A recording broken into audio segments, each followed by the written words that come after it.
Following the success of Christopher Nolan's Oppenheimer, the team behind A Quiet Place 3 will certainly look to bring back one of the stars of A Quiet Place Part 2, Cillian Murphy.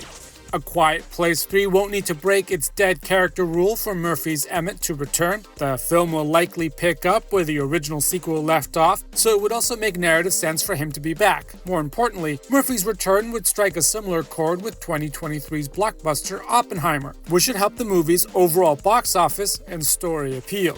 The torturous relationship between Cillian Murphy's J. Robert Oppenheimer and Emily Blunt's Kitty Oppenheimer was one of the highlights of the film, and A Quiet Place 3 has the opportunity to recapture that chemistry. Very little is known about the story and cast of A Quiet Place 3, but it is currently on pace for release in 2025. Emily Blunt has already stated that she would only return if her husband, John Krasinski, directs, and in fact, she and Krasinski have already discussed the third film with Cillian Murphy.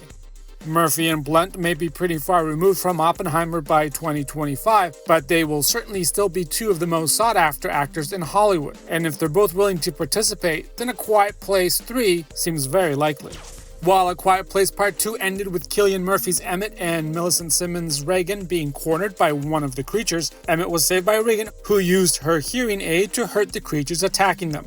During the course of their final battle with the creature, who attacked him in the Radio Shack, Emmett's leg was slashed, but he seemed to survive the attack. More importantly, his reason for living and fighting on was renewed after his involvement with the Abbott family, and in A Quiet Place 3, Emmett could act as a protector and support system for Evelyn and her children. While it would not need to take a romantic turn, that setup would still allow for Cillian Murphy and Emily Blunt to reunite, and once again explore the chemistry they shared in Oppenheimer.